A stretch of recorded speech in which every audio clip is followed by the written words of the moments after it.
신도시 투기 의혹을 받는 LH 직원이 가족 지인뿐 아니라 지인의 쌍둥이 아들까지 땅 매매에 끌어들인 사례가 YTN 취재 결과 확인됐습니다. 지금까지 확인된 땅이 아닌 시흥시 과림동의 또 다른 부지인데 주변의 모든 사람을 동원해서 투기한 거란 해석이 나옵니다. 문재인 대통령이 LH 직원들의 투기 의혹에 대해 우리 사회의 공정과 신뢰를 바닥에서 무너뜨리는 용납할 수 없는 비리라고 강하게 비판했습니다. LH 직원들의 3기 신도시 투기 의혹을 조사하고 있는 정부 합동조사단은 오늘 1차 조사 결과를 발표합니다. 강원도 평창 진부면에서 이틀 사이 40명 가까운 주민이 코로나19 확진 판정을 받아 공공기관과 학교가 폐쇄되는 등 비상이 걸렸습니다. 65살 이상 고령층의 아스트라제네카 백신 접종 여부는 오늘 발표되는데 해외에서 고령층 효능이 입증된 만큼 큰 변수가 없다면 접종이 이뤄질 걸로 보입니다. 한미 방위비 분담금 협상 타결로 올해 우리나라가 부담할 금액은 13.9% 늘어난 1조 1,833억 원으로 정해져 있습니다. 내년부터는 국방비 증가율과 연동하기로 해서 적잖은 수준의 인상이 이어질 것으로 보입니다.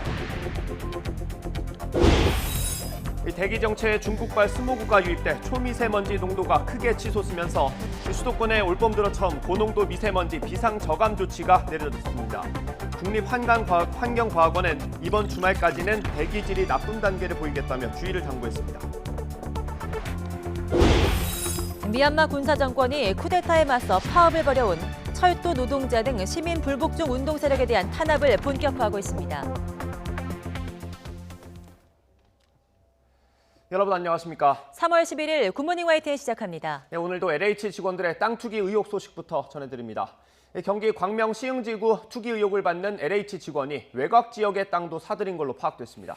신도시 개발 지역과 2km 정도 떨어진 곳인데요. 전문가들은 이른바 부동산 꾼들만 알고 노리는 알짜배기 땅 투기라고 입을 모았습니다. 김다연 기자입니다. 2,000제곱미터가 훌쩍 넘는 경기도 시흥시 매화동의 토지. 한편에 채소가 조금 심겨 있고 온통 흙더미입니다. 지난 1월 8일 LH 직원 A씨가 지인 3명과 함께 사들인 밭입니다. 전 주인이 지난해 심어놓은 마늘과 배추, 시금치가 이렇게 남아 있습니다. 나머지 땅을 한번 보실까요? 보시다시피 아직까지 이렇게 텅 비어 있습니다. 16억 원에 팔린 이 농지는 신도시 확정 지역과 2km가량 떨어져 있습니다. 평당 250에 나왔었어요. 물건이 나왔는데 땅 모양이 안 좋아서 그 사람도 뭐 목적이 있으니까 그걸 샀겠지. 뭐 투자로 해서. A씨가 부인, 지인 등과 함께 광명 시흥 신도시 지역에만 사들인 필지는 48억 4천여만 원어치. 전문가들은 A씨가 신도시 조성이 끝난 뒤를 노린 것으로 보고 있습니다. 보상액이 제한되는 신도시보다 민간 개발업자들이 달려드는 외곽이 사실상 수익성이 좋다는 것을 아는 이른바 부동산 타짜라는 겁니다. 경계 밖이 훨씬 가격 상승률이 높아요. 분당 일산을 보면은 그 땅 가진 사람들은 다 뺏겼지만은 바로 옆에 땅 가진 사람들은 어마어마하게 대박이 났어요. 또. A씨가 매화동의 땅을 매매한 건 신도시 발표 한 달여 전. 당시 LH는 정부와 신도시 계획을 내부적으로 확정짓고 지자체와 협의를 준비하고 있던 것으로 알려졌습니다.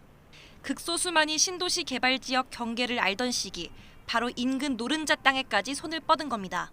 핵심은 업무 처리 중 알게 된 비밀을 이용했느냐라고 하는 부분인데 내부 정보가 없이는 신도시 지정구역 인접한 그 땅을 비슷한 시기에 취득한다는 것은 굉장히 힘들기 때문에 땅 지분을 가지기 위해 매입 금액의 90% 가까이 대출도 받았습니다. 과감한 걸 넘어 심하게 무리한 투자의 배경엔 내부 정보 유출이 깔려있다는 분석이 지배적입니다. YTN 김다연입니다. 투기 의혹을 받는 LH 직원이 가족과 지인뿐 아니라 지인의 쌍둥이 아들까지 끌어들인 사례가 확인됐습니다. 지금까지 확인된 땅이 아닌 시흥시 과림동의 또 다른 부지입니다. 주변의 모든 사람을 동원해서 투기한 거라는 해석이 나옵니다. 김지환 기자가 단독 보도합니다. 신도시 내 외곽을 가리지 않고 땅을 사들인 LH 직원 A씨. 이른바 부동산 타짜들이 민간 개발을 기대하고 노린다는 신도시 외곽 매화동 땅을 지인 B씨와 함께 매입했습니다. 이게 바뀌었으니까 모르겠어요. 그분은 어떻게 할지. 동네 기획분들이 나무를 심는다고 얘기 여기서 그치지 않았습니다. 신도시로 지정된 시흥 과림동의 또 다른 부지. YTN 취재 결과 지인 B씨 가족들까지 이곳을 산 것으로 드러났습니다. B씨의 쌍둥이 아들들이 공동 소유주로 등록돼 있었던 겁니다. 강릉에서만 어부업자들은 모여서 그때 한 4, 50막 주더라고요. 원래 얼마였는데요? 50 정도로 해서 이렇게 이뤄졌던 겁니다. 매입 시점은 지난 1월 8일. 아버지 B씨가 신도시 외곽 매화동 토지를 사들인 날과 똑같습니다. LH 직원과 지인, 그리고 지인의 가족들까지 한꺼번에 신도시 내 외곽 땅을 매입한 겁니다. 확실한 내부 정보가 있었기 때문이란 분석이 나옵니다. 또 여러 사람들이 동일한 시점에서 투자를 집중적으로 했다라는 것은 이제 내부 정보를 이용해서 이런 투기 수요, 투기 행위가 만연되었다, 또 광범위하게 이루어졌다라는 반증이라고 볼 수 있습니다. 해당 집원의 과림동 땅은 민변과 참여연대가 기자회견할 때도 드러나지 않아 합동조사단 1차 조사 대상에서도 제외된 곳입니다. 그러나 취재를 통해 내부 직원과 연결된 지인과 그 가족까지 함께 대대적으로 매입한 사실이 확인된 만큼 추가 조사가 시급해 보입니다. YTN 김지환입니다. 광명 시흥뿐 아니라 다른 3기 신도시에서도 신도시 지정 발표 직전에 토지 거래량이 급증한 걸로 나타났습니다. 개발 정보가 사전에 유출되면서 투기 수요가 몰렸을 가능성이 제기되고 있습니다. 신윤정 기자입니다. 지난 2018년 12월 19일 정부는 인천시 계양구 일대에 17,000가구 규모의 신도시를 건설하겠다고 밝혔습니다. 그런데 신도시 발표 한 달 전 이곳에서 토지 거래량이 급증한 것으로 나타났습니다. 2018년 11월 계양구의 순수 토지 거래량은 336필지로 월간 평균 거래량의 3.5배에 달하며 역대 최다를 기록했습니다. 당시 다른 유력 후보지들이 거론되는 상황에서도 이곳은 별다른 주목을 받지 못했고 주민들에게도 신도시 지정 소식은 의외였습니다. 신도시가 발표돼서 조금 의아했죠. 지금 계양구에 또 3기 신도시가 들어선다는 거는 크게 생각도 안 했고 기대도 안 했죠. 정부가 이듬해 5월 2차로 발표한 3기 신도시 고양 창릉과 부천 대장에서도 비슷한 상황이 재현됐습니다. 대장 신도시가 포함된 부천은 한 달 평균 100필지 안팎의 거래량을 이어가다가 신도시 발표 2달 전인 3월에 223필지가 거래됐습니다. 고양 창릉이 있는 고양시 덕양구 역시 평균 100에서 200필지의 거래량을 보이다가 신도시 발표가 있던 5월 300필지대로 뛰었습니다. 다른 3기 신도시인 하남 교산과 남양주 왕숙의 토지 거래 흐름도 비슷한 상황입니다. 토지는 주택과 달리 특별한 정책 변화가 없는 한 거래량 자체에 큰 변화가 있을 수 없지만 특정 시점에 거래량이 몰린 겁니다. 이를 두고 개발 정보를 미리 알게 된 사람들이 토지 매수 행렬에 동참했을 가능성이 제기됩니다. 신도시를 구체적으로 검토하는 기간이 한 2, 3개월 된다고 그래요. 지자체 협의도 있고 또 문제점은 없는지 그런 것들을 짚잖아요. 내부 정보에 기반해서 땅값이 오를 것이다, 이런 기대를 가지고 좀 투기 수요가 집중되었다. 사전 정보 유출에 따른 투기를 막기 위해선 정부가 일방적으로 발표하고 토지를 강제 수용하는 택지 개발 방식을 근본적으로 바꿔야 한다는 목소리가 높아지고 있습니다. YTN 신윤정입니다. LH 직원들의 3기 신도시 투기 의혹을 조사하는 정부의 합동조사단이 오늘 오후 2시 반 국토교통부와 LH 직원에 대한 1차 조사 결과를 발표합니다. 조사단은 현재 토지 실소유주와 부동산 거래 시스템, 토지 대장 등을 비교해서 투기 의심 사례를 가리고 있으며 대면 조사 결과 투기 의혹이 짙은 직원에 대해서는 경찰에 수사를 의뢰할 계획입니다. 2차 조사 대상인 직원 배우자와 직계 존비속 등 가족들은 단계적으로 개인정보 제공 동의서를 받고 제출을 원치 않을 경우 소명 적합 여부에 따라 해당 지자체나 감사관실에서 점검하게 할 계획입니다. 청와대 역시 비서관급 이상 청와대 직원들과 가족들의 3기 신도시 투기 여부에 대한 1차 조사 결과를 이번 주 중으로 발표할 걸로 보입니다. 정부의 신도시 부동산 투기 의혹에 대한 전수조사 1차 발표를 앞둔 가운데 YTN 취재 결과 LH 직원 서너 명이 자진 신고한 것으로 확인됐습니다. 이들이 소유한 땅은 최초 투기 의혹이 나온 광명, 시흥지구 등 3기 신도시 6곳과 과천, 안산 등 택지 면적 100만 제곱미터가 넘는 8개 지역 내 토지로 확인됐습니다.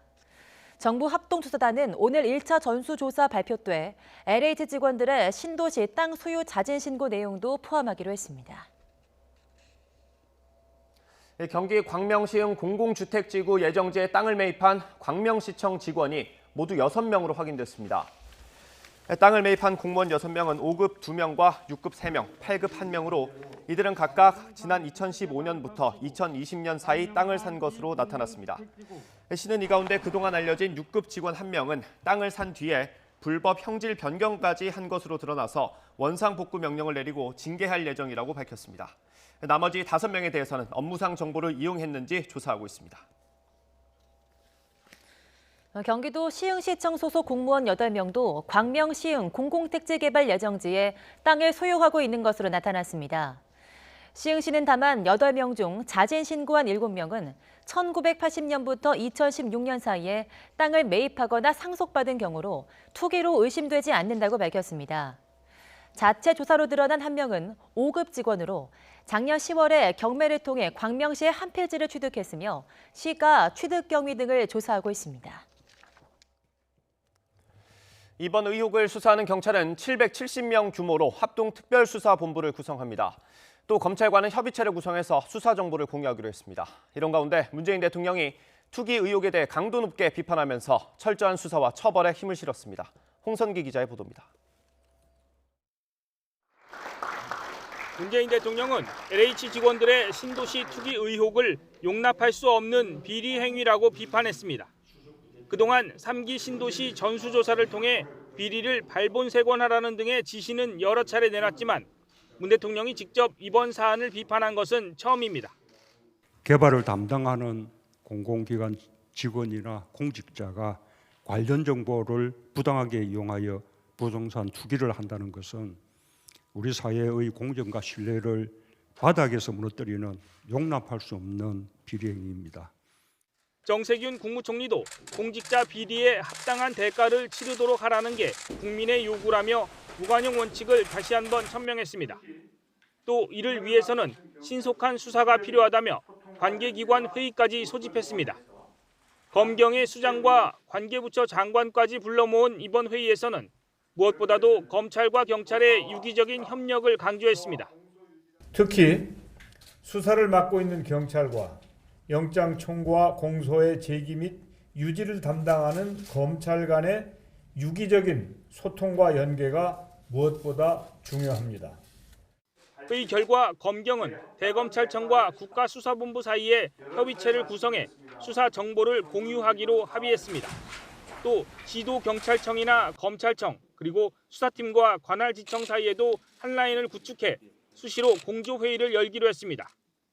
정부 합동조사단에는 조사를 돕기 위해 부동산 전문 검사도 파견됩니다. 문재인 대통령과 정세균 국무총리가 모두 나서서 검경의 협력을 주문한 가운데 협의체 구성까지 약속한 두 기관이 어떤 호흡을 보여줄지도 이번 사건의 주요 관심사가 될 것으로 보입니다. YTN 홍선기입니다. 철저한 수사 공언에도 정작 주무장관인 변창흠 장관은 또다시 LH 직원 땅 투기 의혹을 옹호하는 듯한 말로 여론을 악화시키고 있습니다. 야권을 중심으로 변 장관이 책임지고 물러나야 한다는 주장이 거세지는 가운데 여당에서도 사퇴론이 새어나오기 시작했습니다. 김주영 기자의 보도입니다. LH 직원들의 땅 투기 의혹이 불거진 뒤 당시 LH 사장이었던 변창흠 국토교통부 장관은 해당 직원들을 옹호하는 발언을 해 여론을 자극했습니다. 이 때문에 이낙연 전 민주당 대표에게 불려가 질타를 받기도 했습니다. 그런데 사건이 불거진 뒤 처음 열린 국회 국토교통위원회 회의에서도 변 장관은 비슷한 발언을 내놓았습니다. LH 직원들이 공공택지, 이 개발 정보를 모르고 투자했을 거라는 장관님 말씀은 진심이셨던 거네요. 제가 아는 경험으로는 그렇습니다. 그 전에 분들은 했는지는 잘 모르겠습니다만. 투기 의혹도 일파만파 커지는데 변 장관의 문제성 발언까지 이어지자 여당인 더불어민주당 내부에서조차 책임론이 터져나오고 있습니다. 민주당 핵심 관계자는 공식적인 논의는 아니라면서도 일부 의원들이 사퇴 의견을 제시하고 있다고 전했습니다. 민주당 박용진 의원은 국민들이 거세게 변 장관의 책임을 제기할 것으로 본다고 밝혔고 박수현 홍보소통위원장은 공개적으로 조만간 사퇴해야 한다고 강하게 주장하기도 했습니다. 하지만 민주당 지도부는 책임질 일은 책임져야 하겠지만 지금은 때가 아니라며 선을 그었습니다. 정부가 진행하고 있는 조사와 수사가 먼저이고 불법 행위를 막기 위한 법적 제도적 장치를 만드는 것이 더 중요하다는 입장입니다. 그러니까 고위공직자나 정무직 공직자가 책임질 일이 있으면 당연히 책임을 지는 거죠. 그런데 지금은 조사 결과도 아직 안 나와 있는 그런 상황이고, 공세의 고삐를 죄고 있는 국민의힘은 변 장관의 사퇴를 강하게 요구하고 있습니다. 여기에 감사원 감사와 검찰 수사, 국회 국정조사까지 한꺼번에 이뤄져야 한다는 주장입니다. 변창흠 장관은 지금 LH 직원들의 부동산 투기가 문제된 시점에 책임자로 있었지 않습니까? 변창흠 장관 사퇴하든지 해임해야 하고 국정조사가 필요하다, 이런 입장입니다.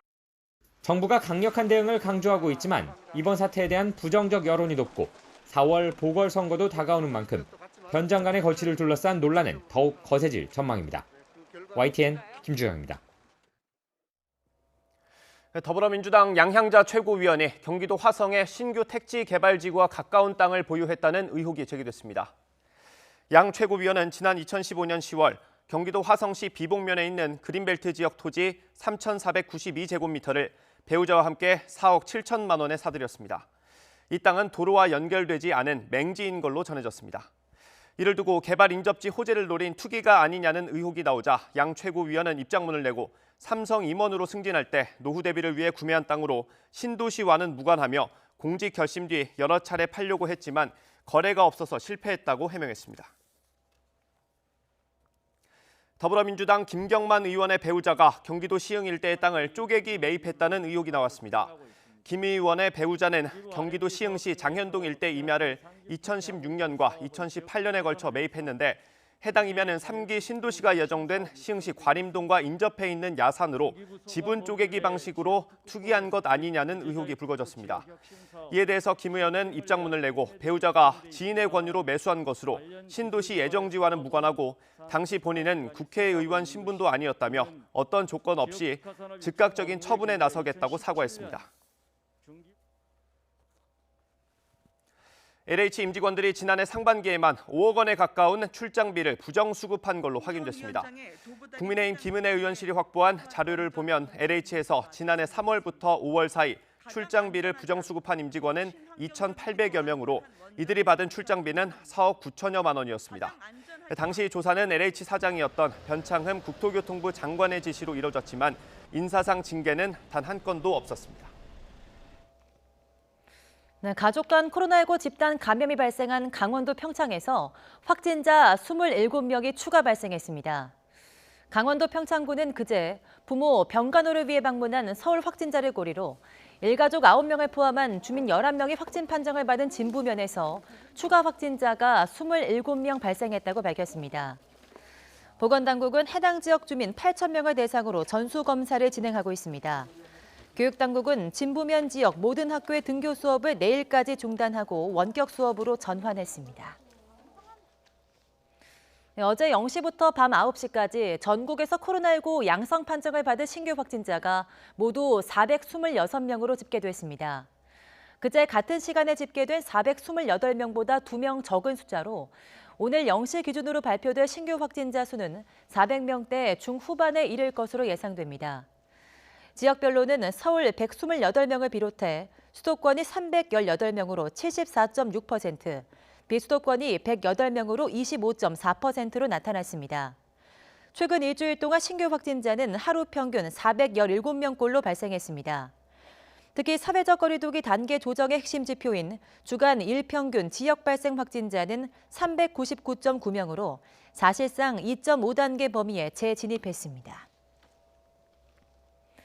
250명이 넘는 코로나19 확진자가 무더기로 발생한 서울 용산 순천향대 병원에서 수십 명이 코로나19 방역 수칙을 어긴 것으로 드러났습니다. 방역당국은 해당 병원에 과태료 부과 등 행정 조치를 내릴 예정입니다. 구수본 기자입니다.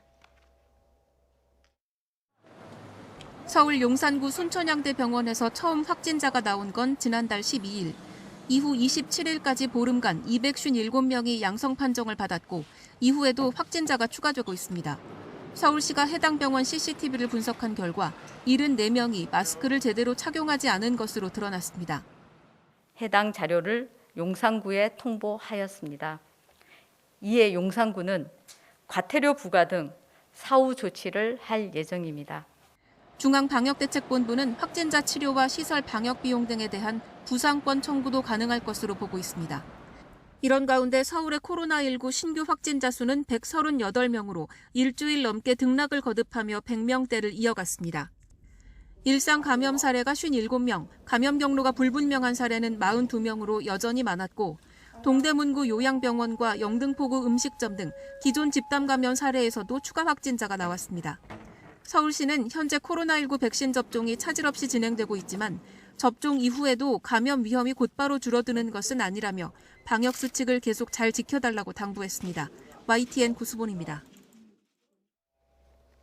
코로나19 예방접종 전문위원회가 65살 이상 고령층에 아스트라제네카 백신을 접종할지 어제 논의했습니다. 결과는 오늘 발표될 예정인데요. 해외에서 고령층 효능이 입증된 만큼 접종 범위를 넓힐 것으로 보입니다.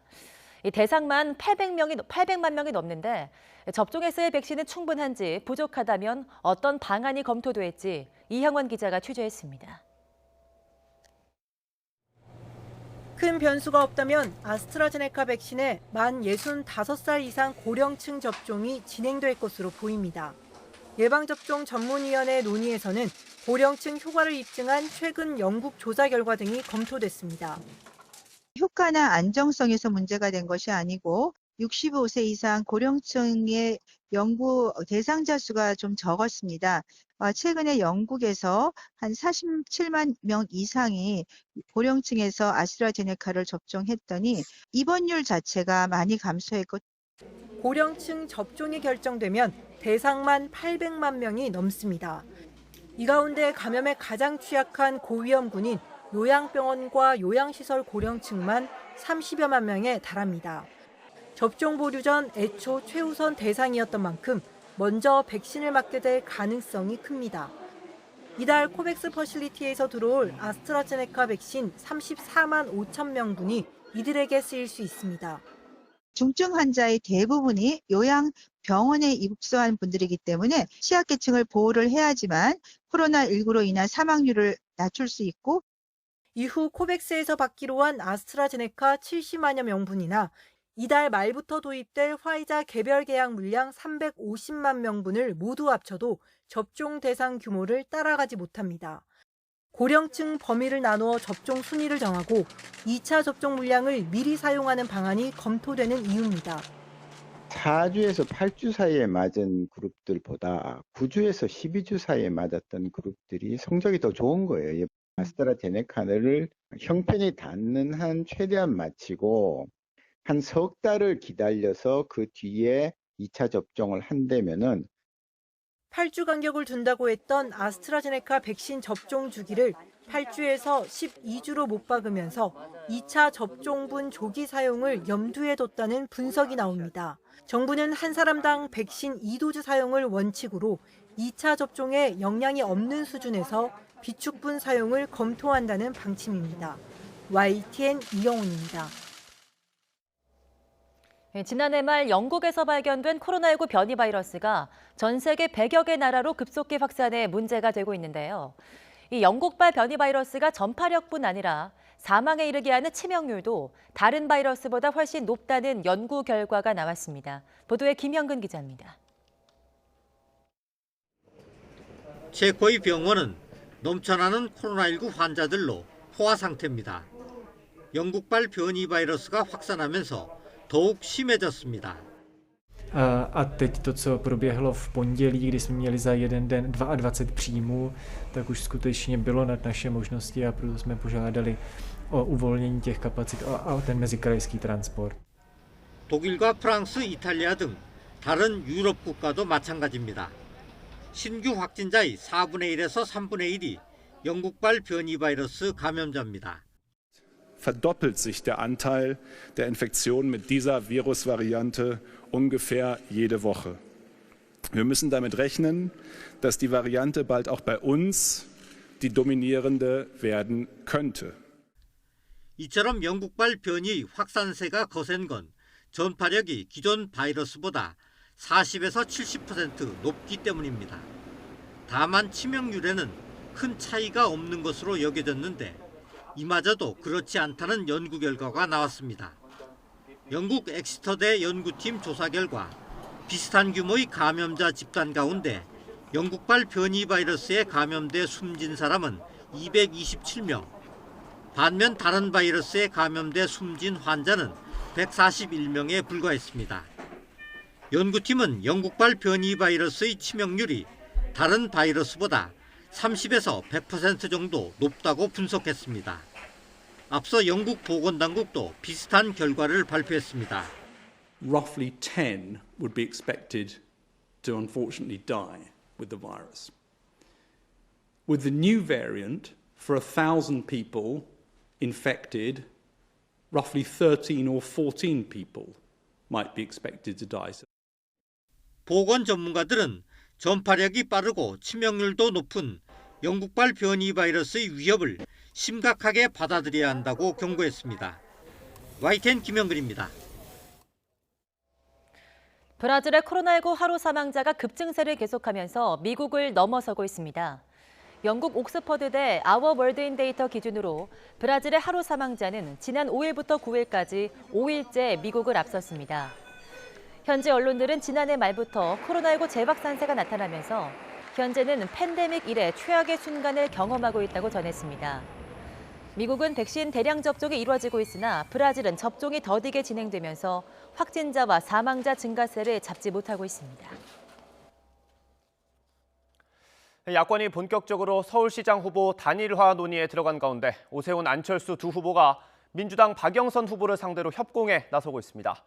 피해 호소인이라는 용어를 썼던 민주당 여성 의원 3명을 캠프에서 쫓아내라는 안철수 후보 발언에 박영선 후보가 가부장적이라고 비판하자 오세훈 후보가 안 후보를 거들고 나섰습니다. 부장원 기자의 보도입니다. 피해자분께서 조속히 일상으로 돌아오실 수 있도록 제가 할 수 있는 일을 다 하도록 하겠습니다. 발단은 지난 8일 고 박원순 전 서울시장 성추문 피해자에 대한 민주당 박영선 후보의 사과였습니다. 국민의당 안철수 후보는 진정성이 없다고 평가하며 이렇게 말했습니다. 박영선 후보의 진정성 없는 사과에 분노합니다. 양심이 있으면 피해 호소인 3인방, 남인순, 진선미, 고민정 세 사람 캠프에서 쫓아내야 합니다. 그러자 박영선 후보는 쫓아내라는 표현은 남성 우위의 표현이라며 역공에 나섰습니다. 저는 이 쫓아내라는 단어를 들으면서 그 남성 우위의 가부장적 여성 비하 발언이다라고 느꼈습니다. 그날 상당히 저도 많은 상처를 받았다 이렇게 생각하고. 이번 보궐선거가 전임 시장의 성추문으로 벌어졌음을 부각하려는 안 후보와 오히려 안 후보가 여성 존중 인식이 부족하다고 지적하는 박 후보 사이 공방이 벌어진 겁니다. 안 후보는 기존 입장을 고수하면서도 쫓아내라 대신 내보내라로 표현을 바꿨지만 그런 말도 안 되는 말을 만든 3인방이 바로 그 캠프의 핵심 요직에 있습니다. 그 사람들 다 내보내야지. 단일화에 나선 오세훈 후보가 거들고 나섰습니다. 정말 피해를 본 피해 여성의 입장에서는 밤잠을 못 이룰 그런 잔인한 용어를 쓴 분들에 대한 응징이 사회적으로 저는 있어야 된다고 보고요. 그런 의미에서 안 후보의 의견에 저는 적극 공감합니다. 국민의힘에서도 여성을 쫓아내면 가부장주의고 남성을 쫓아내면 여성주의냐며 박영선 후보 비판에 가세했습니다. 안철수, 오세훈 두 후보 간의 단일화 논의가 진전되면서 양당이 대여 공세에도 합을 맞추는 모습입니다. 아직은 3자 구도인 상황에서 박영선 후보로선 두 사람의 공세를 동시에 상대해야 한 처지에 놓였습니다. YTN 부장원입니다. 더불어민주당이 다음 달 재보궐선거를 앞두고 국민의힘 오세훈 서울시장 후보와 박형준 부산시장 후보를 향해 공세 수위를 높이고 있습니다. 최인호 수석대변인은 당 회의에서 오세훈 후보의 땅 투기 의혹이 충격적이고 전혀 상식적이지 않다는 인식이 공유됐다고 밝혔습니다. 이어 자신이나 가족에게 특혜성 조치가 있었다면 가장 심각한 부동산 비리가 될 가능성이 크고 진상규명과 책임 있는 조치가 필요하다는 지적이 있었다고 말했습니다.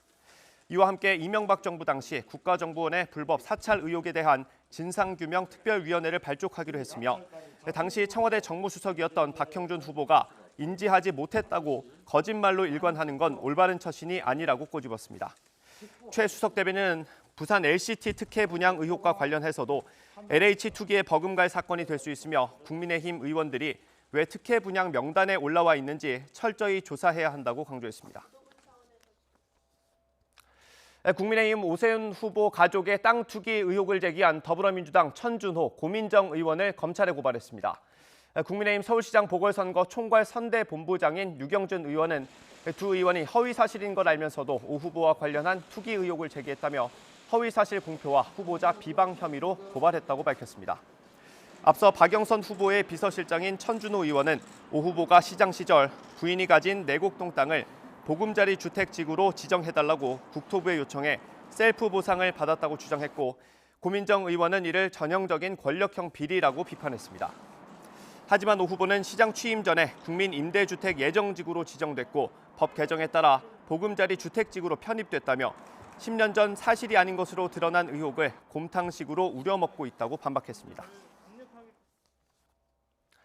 한동훈 검사장을 폭행한 혐의로 기소된 정진웅 차장검사의 재판이 열렸습니다. 정 차장검사는 당시 한 검사장이 증거를 없애려고 해서 급히 막으려다가 몸싸움이 났다고 주장하고 있습니다. 그런데 당시 현장에 같이 있었던 검찰 수사관이 증거인멸을 의심할 만한 일은 없었다고 증언했습니다. 나혜인 기자의 보도입니다. 지난해 채널A 사건 관련 압수수색 과정에서 한동훈 검사장과 몸싸움을 벌여 복직폭행 혐의로 기소된 정진웅 차장검사. 복직폭행죄는 수사기관이 권한을 남용해 피의자 등을 폭행했을 때 적용되는 혐의로 단순 폭행보다 무겁게 처벌됩니다. 정 차장검사는 한 검사장이 증거인멸을 시도해 제지하는 과정에서 벌어진 일일 뿐 고의는 없었다고 주장해왔습니다. 저 기소된 상태에서 차장 업무하는 거에 대해서도 논란이 있는데 이거에 대해서도 하실 말씀 없으실까요? 당시 압수수색 현장에 동행했던 검찰 수사관이 정 차장 검사 재판에 증인으로 출석해 그때 상황을 구체적으로 설명했습니다. 수사관 A씨는 당시 한 검사장이 변호인을 부르겠다며 통화를 시도했고 뭔가 조작하는 듯하긴 했지만 증거인멸을 의심할 만한 부분은 없었던 것 같다고 증언했습니다. 다만 한 검사장이 당시 뭘 하고 있었는지는 구체적으로 기억하지 못하면서도 휴대전화 화면을 본 정 차장 검사가 이러면 안 된다며 뺏으려다 몸싸움이 벌어졌다고 전했습니다. 그 과정에서 한 검사장이 고통을 호소했고 소파에서 바닥으로 떨어지기도 했지만 정 차장 검사가 몸을 날리는 수준은 아니었다고도 덧붙였습니다. 이에 정 차장 검사 측은 한 검사장이 휴대전화 제출을 거부했다는 점을 부각하면서 안면 인식으로 휴대전화 잠김을 풀지 않고 직접 조작해 몸싸움이 벌어졌다는 취지로 반박했습니다. 특히 정 차장 검사는 A씨가 몸싸움 도중 직접 한 검사장의 휴대전화를 뺏었다고 증언하자 자신의 기억과 다르다며 직접 질문하기도 했습니다.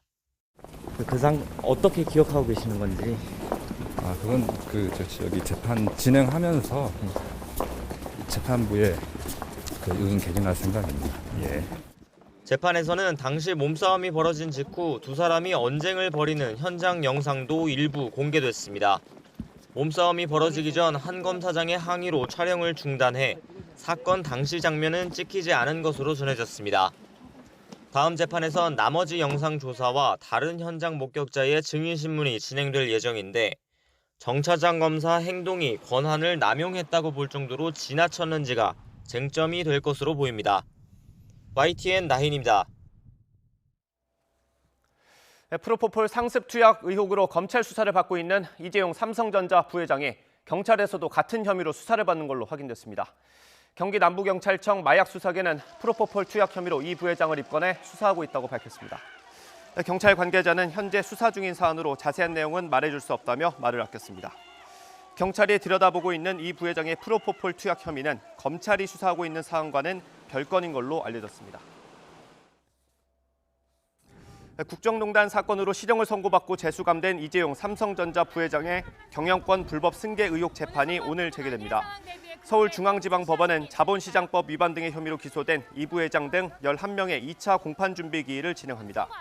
공판준비기일은 피고인 출석 의무가 없어서 이 부회장이 직접 법정에 나오지는 않을 걸로 보입니다. 이와 별도로 프로포폴 불법 투약 의혹 수사와 관련해 이 부회장이 요청한 수사심의위원회를 소집할지 결정하는 검찰시민위원회도 오늘 서울중앙지검에서 열릴 예정입니다. YTN에서 단독 보도한 제약사 바이넥스의 원료 용량 조작과 관련해 식약처가 조사 착수 이틀 만에 전격 압수수색에 착수했습니다. 바이넥스의 부산 본사 공장 등의 수사관 18명을 투입해서 불법 제조 정황이 담긴 증거 확보에 주력했습니다. 김우준 기자입니다. 지난 8일 YTN의 단독 보도 직후 바이넥스 공장을 현장 조사한 식약처. 이틀 만에 강제 수사로 전환했습니다. 부산 본사와 제조 공장 등의 수사관 18명을 투입해 압수수색을 벌인 겁니다. 수사 관계자는 바이넥스 사태의 중대성을 고려해 발빠르게 움직이고 있다고 설명했습니다. 32개 중심으로 모든 걸 다 보려고 합니다. 서울 서부지검의 지휘로 수사관들은 회사 내부 문건과 PC 자료 등을 확보해 살펴보고 있습니다. 식약처가 제재를 내린 바이넥스 제품 38개를 중심으로 불법 제조 과정을 들여다보겠다는 겁니다. 업계 관계자들은 터질 게 터졌다고 입을 모았습니다. 대한약사회는 돈만 줬는 제약산업의 단면이 드러났다고 지적했고 전반적으로 제약이 있어서 위탁생동 공동개발 품목, 허가지들을 전반적으로 살펴보고 재설계하는 수준으로 근본적인 문제 해결에 나서야 될 것으로 생각하고 있습니다. 실천하는 약사회는 부도덕한 이윤 추구가 만든 예고된 참사라며 허술한 규제를 강도 높게 지적했습니다. 약사 출신 서영석 더불어민주당 의원은 자신의 페이스북에 바이넥스 사태를 언급하며 얼마나 많은 불법 의약품이 유통됐는지 파악조차 어렵다며 우려를 표했습니다. 식약처 위해사범중앙조사단은 압수수색을 통해 확보된 증거 분석을 마치는 대로 주요 피의자들에 대한 소환 조사를 이어갈 예정입니다. YTN 김우준입니다. 한미 방위비 분담금 협상 타결로 올해 우리나라가 부담할 금액은 전보다 13.9% 증가한 1조 1,833억 원으로 정해졌습니다. 지난해 분담금은 동결됐지만 앞으로는 국방비 증가율과 연동하기로 해서 향후 적지 않은 수준의 인상이 이어질 것으로 예상됩니다. 김도원 기자입니다. 1년 반의 협상 끝에 타결된 11차 한미 방위비 분담 특별협정의 주요 내용이 공개됐습니다. 우선 올해 분담금은 1조 1,833억 원으로 지난해보다 13.9% 인상됐습니다. 13.9%라는 인상률은 지난해 국방비 증가율 7.4%에 주한미군 한국인 근로자 인건비 증액분 6.5%를 합해서 나온 수치입니다. 이번 협정은 지난해부터 오는 2025년까지 6년간 적용됩니다. 협정 공백 상태였던 지난해 분담금은 재작년 수준으로 동결했습니다.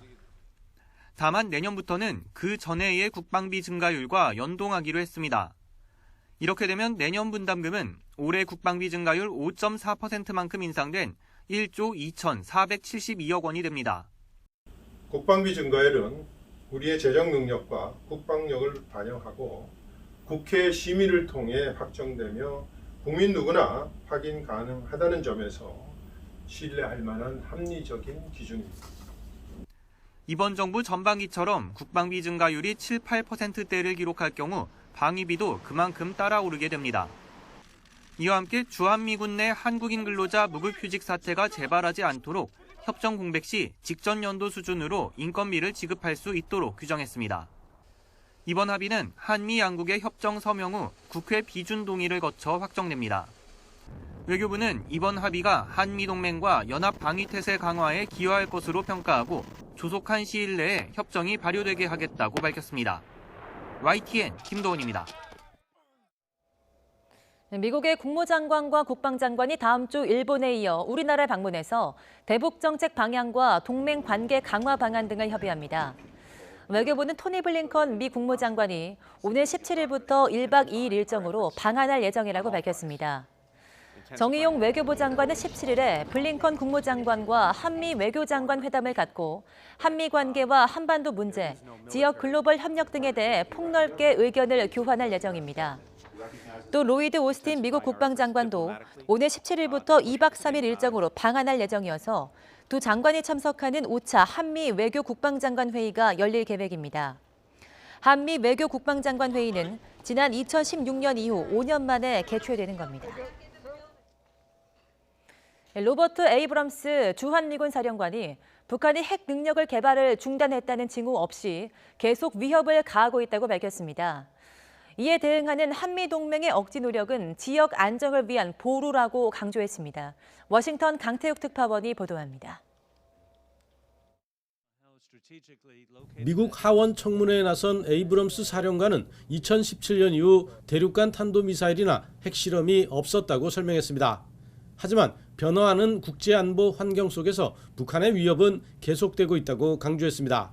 북한이 핵과 첨단 미사일 시스템, 사이버 능력, 기타 재래식과 신흥 비대칭 군사기술 개발을 계속하고 있다는 겁니다. 특히 지난 1월 열병식 때 신형 잠수함 발사 탄도미사일과 새로운 고체 추진 탄도미사일을 선보였다고 지적했습니다. 데이비드 헬비 국방부 인도태평양 안보 수석 부차관보도 이를 확인했습니다. North Korea's continued pursuit of weapons of mass destruction and ballistic missile programs constitutes an extraordinary threat to the United States and our allies and partners in the region. 에이브럼스 사령관은 이렇듯 북한의 끈질긴 새로운 무기 개발에 대한 투자는 한미동맹의 중요성을 강조한다고 밝혔습니다. 한미동맹이 한반도를 방어하는 역할을 해왔다면서 억지 노력은 지역 안정을 위한 보루라는 겁니다. The ROK-US alliance remains the linchpin of security and stability in Northeast Asia, and our partnership continues to grow by promoting economic cooperation, mitigating threats to regional stability, and fulfilling our commitments to allies and partners in the region. 특히 한미연합군은 북한의 어떠한 공격과 위기 상황에도 완벽히 대응할 준비가 돼 있다고 강조했습니다. 다만 북한의 비핵화를 위한 외교의 여지를 제공하기 위해 지난 몇 년간 연합훈련을 조정했다고 설명했습니다. 워싱턴에서 YTN 강태욱입니다. 개인들이 은행에서 빌린 돈이 지난 2월 말 1,000조 원을 넘어섰습니다. 금융권 전체로 보면 9조 5천억 원이나 늘어났는데 가계부채 관리가 더욱 시급해졌습니다. 박병한 기자의 보도입니다. 매달 사상 최대 기록을 경신하던 은행권 가계대출 규모가 1,000조 원을 넘어섰습니다. 한국은행은 2월 말 기준 은행의 가계대출 잔액이 1,003조 1,000억 원으로 1월 말보다 6조 7천억 원 늘어났다고 밝혔습니다. 지난달 가계대출 증가폭은 작년 2월에 9조 3천억 원에 이어 통계 작성이 시작된 2004년 이후 두 번째로 큽니다.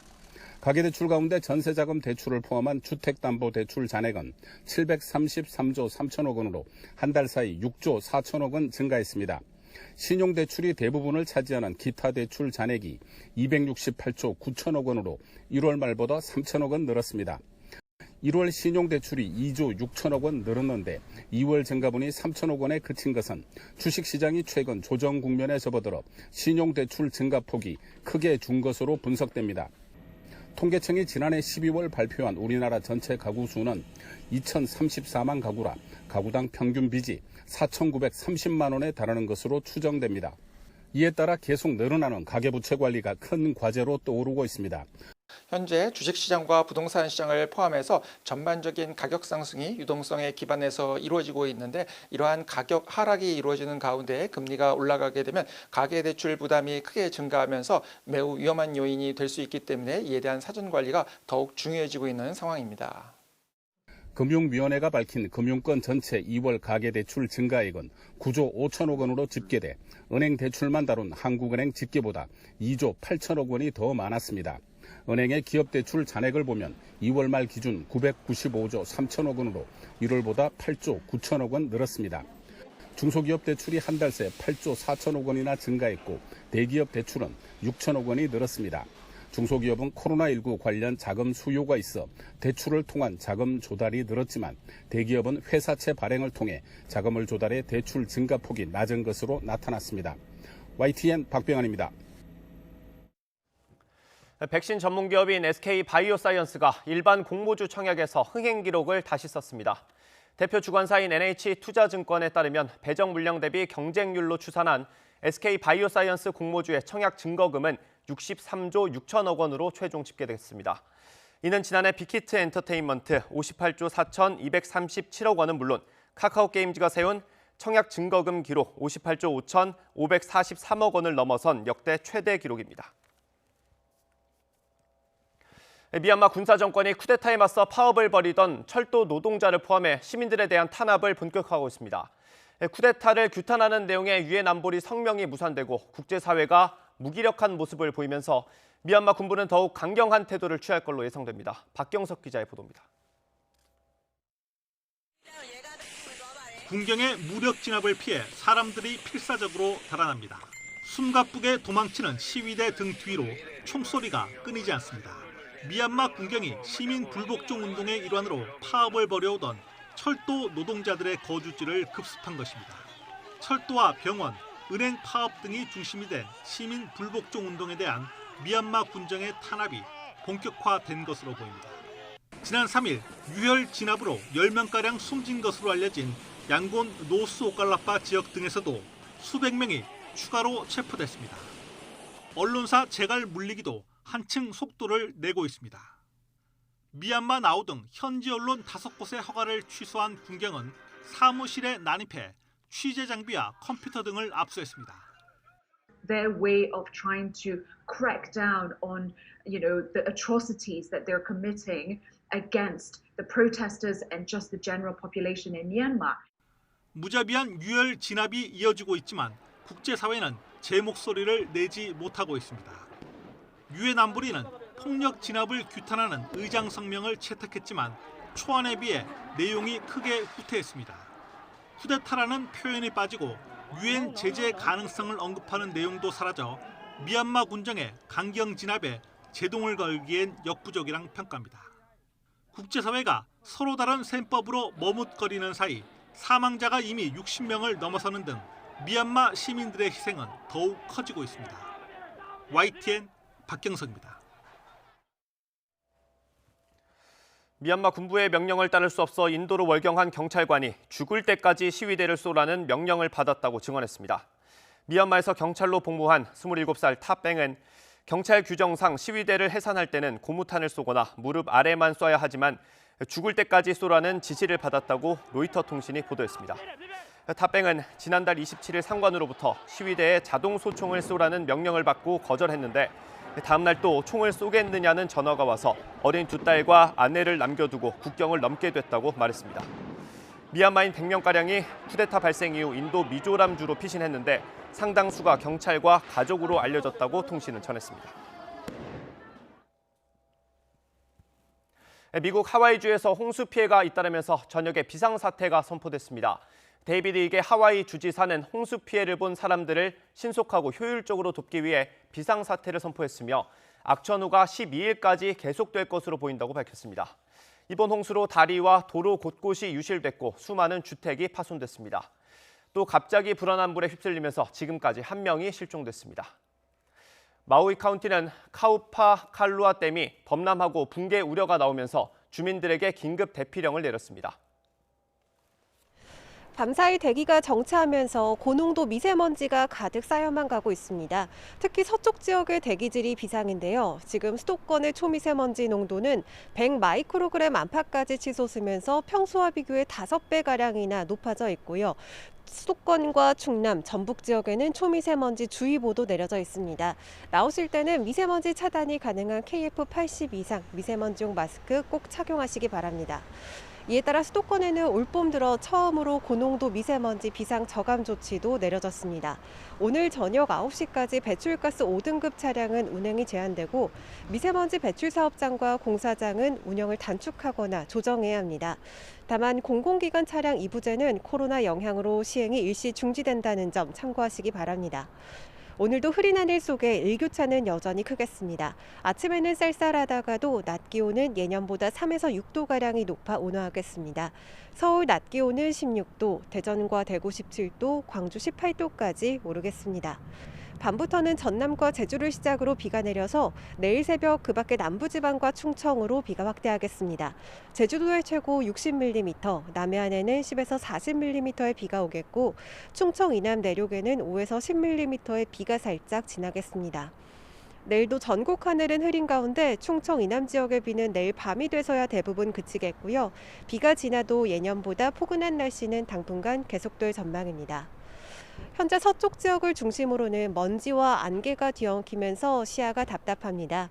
서울의 가시거리는 평소와 비교해 5분의 1가량이 줄어들어 있고요. 서쪽 곳곳으로도 가시거리가 1km 미만인 곳들이 많아서 교통안전에도 주의를 기울이셔야겠습니다. 지금까지 YTN 최현미입니다. 문재인 대통령이 LH 직원들의 투기 의혹에 대해 우리 사회의 공정과 신뢰를 무너뜨리는 용납할 수 없는 비리라고 강하게 비판했습니다. LH 직원들의 3기 신도시 투기 의혹을 조사하고 있는 정부 합동조사단은 오늘 1차 조사 결과를 발표합니다. 강원도 평창군 진부면에서 이틀 새 40명 가까운 주민이 코로나19 확진 판정을 받아 공공기관과 학교가 폐쇄되는 등 비상이 걸렸습니다. 65살 이상 고령층의 아스트라제네카 백신 접종 여부는 오늘 발표되는데 해외에서 고령층 효능이 입증된 만큼 큰 변수가 없다면 접종이 이루어질 것으로 보입니다. 한미 방위비 분담금 협상이 타결되면서 올해 한국이 부담할 금액은 13.9% 늘어난 1조 1,833억 원으로 정해졌습니다. 내년부터는 국방비 증가율과 연동하기로 해서 적지 않은 수준의 인상이 이어질 걸로 보입니다. 대기 정체에 중국발 스모그가 유입돼 초미세먼지 농도가 크게 치솟으면서 수도권에 올봄 들어 처음 고농도 미세먼지 비상저감 조치가 내려졌습니다. 국립환경과학원은 이번 주말까지는 대기질이 나쁨 단계를 보이겠다며 주의를 당부했습니다.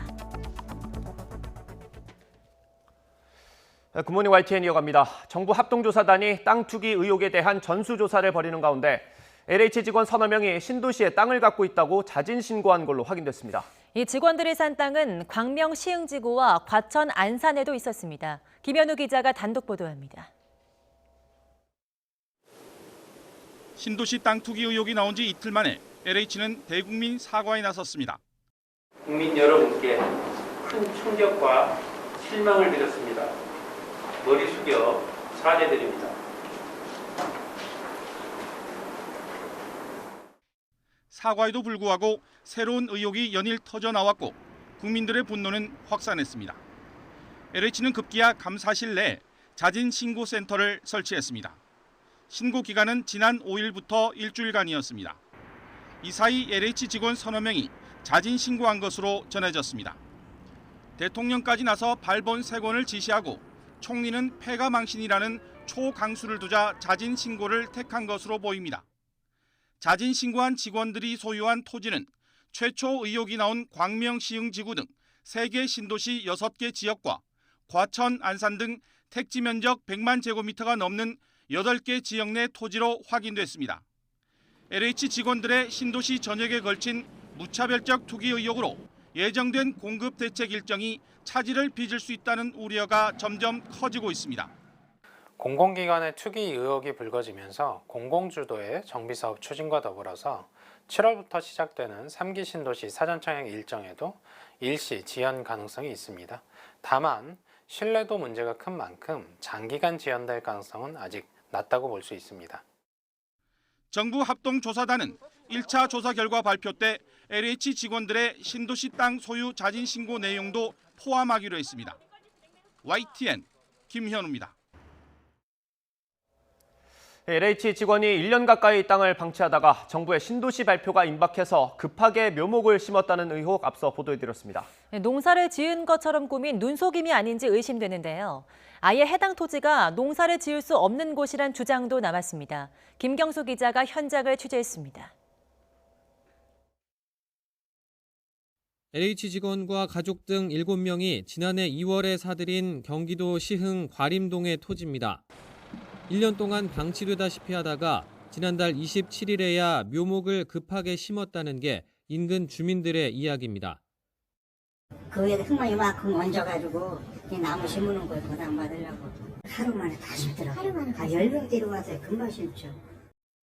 투기 의혹을 감추기 위해서 혹은 보상액을 늘리려고 묘목을 심은 건 아닌지 의심되는데 농사를 지을 수조차 없는 땅이었다는 주장이 나왔습니다. 세면으로 다 깔려 있었어요. 그 위에 흙만 이만큼 얹어가지고 나무 심는 거에 보상받으려고. 실제로 땅을 30에서 50cm 파고 들어가자 딱딱한 바닥이 드러났고 배수로가 따로 없어 비가 오면 흙이 쓸려 내려갔다는 증언도 있었습니다. 저 배수를 내가 해달라고 그랬거든. 이런 식으로 하는 데가 어디 있느냐. 전형적인 땅 투기로 보이는 정황들입니다. 농민단체는 현재 농지법이 투기를 부추긴다고 지적했습니다. 영농 계획서만 내면 누구나 농지를 소유할 수 있지만 실제로 농사를 짓는지 사후 관리 감독은 부실하기 때문이라는 겁니다. 영농 사실조차 추후에 확인하지 않고 있어 법이 도리어 농지를 돈 버는 투기의 대상으로 전락시키고 있다. 헌법에도 명시된 경자유전, 즉 농사를 짓는 농민만 농지를 소유한다는 원칙이 유명무실한 건 어제 오늘 일이 아닙니다. 지난달 경실련은 21대 국회의원의 25%가 농지를 보유하고 있다고 발표하기도 했습니다. 이번 LH 투기 의혹 사태를 계기로 농지 소유에 대한 규제를 강화해 땅 투기를 근본적으로 막을 필요가 있습니다. YTN 김경수입니다. 경기도 광명시 공무원 6명과 시흥시 공무원 8명이 신도시 예정지에 땅을 매입한 사실이 시의 자체 조사로 확인됐습니다. 당국은 토지 거래 과정에서 위법이나 투기 행위가 밝혀지면 엄정히 처벌하고 수사 범위도 확대할 방침입니다. 김학무 기자가 보도합니다. 경기 광명시흥 공공택지개발 예정지에 땅을 산 광명시청 공무원은 이미 알려진 6급 직원 외에 5명이 더 있는 것으로 드러났습니다. 시청 과장급인 5급 2명과 팀장급인 6급 2명, 8급 1명입니다. 이들이 사들인 땅은 3,700여 제곱미터. 임야와 전답, 대지 등 다양하고 2015년과 2016년, 2019년, 그리고 작년에 각각 매입했습니다. 이 가운데 이미 알려진 6급 직원의 경우 땅을 불법 형질 변경한 것으로 확인됐습니다. 나머지 5명의 위법 행위는 아직 드러나지 않았으나 업무상 정보를 이용했는지를 시가 조사 중입니다. 시청 전체 직원 1,300여 명에 대해 조사를 마친 광명시는 광명도시공사 직원과 광명문화복합단지 도시개발사업지구에 대해서도 계속 조사할 방침입니다. 조사 대상자를 공무원 개인뿐만 아니라 공무원의 가족까지 확대하여 조사하겠습니다. 공무원들의 위법, 부당행위가 확인될 경우에는 무관용 원칙으로 징계, 고발 등 일벌 100개 하여 시흥시청 공무원 8명도 해당 지역에 땅을 소유한 것으로 드러났습니다. 시는 최근 자진 신고를 받은 결과 7명이 1980년부터 2016년 사이에 땅을 매입했거나 상속받았으며 투기를 의심할 만한 특이사항은 발견되지 않았다고 설명했습니다. 또 5급 직원인 1명은 지난해 10월 경매를 통해 한 필지를 매입했습니다. 시흥시는 자체 조사와 자진 신고를 계속 병행해 위법성 여부 등을 확인할 계획입니다. YTN 김학무입니다. 세종시와 LH가 사업을 시행하는 세종 국가산업단지 예정지에도 투기 의혹이 일고 있습니다. 후보지 선정 전부터 토지 거래가 늘고 조립식 주택이 갑자기 늘었기 때문인데요. 세종시가 자체 조사에 나서기로 했지만 정부 합동 조사 필요성이 제기되고 있습니다. 이상곤 기자입니다. 스마트 국가산업단지 조성이 예정된 세종시의 한 마을입니다. 마을 곳곳에 조립식 패널로 지은 건물들이 눈에 띕니다. 산 밑에도 축사와 인접한 곳에도 다닥다닥 모여 있습니다. 사람이 사는 듯한 흔적은 확인할 수 있었지만 가는 곳마다 인기척은 느낄 수 없었습니다. 주민들은 조립식 건물이 후보지 발표 직전부터 갑자기 늘었다고 말했습니다. 이게 다 외제 사람들이 산 거야. 우리 80만 원씩 막 100만 원씩 이렇게 주고 사는 거예요.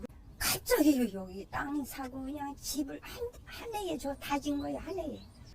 실제로 한 건물의 등기부등본을 열람해보니 지난 2018년 6월에 지어졌습니다.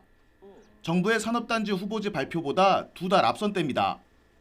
묘목이 빼곡한 농지도 확인되는 등 각종 보상을 노린 투기 의혹은 3년 가까이 이어지고 있습니다.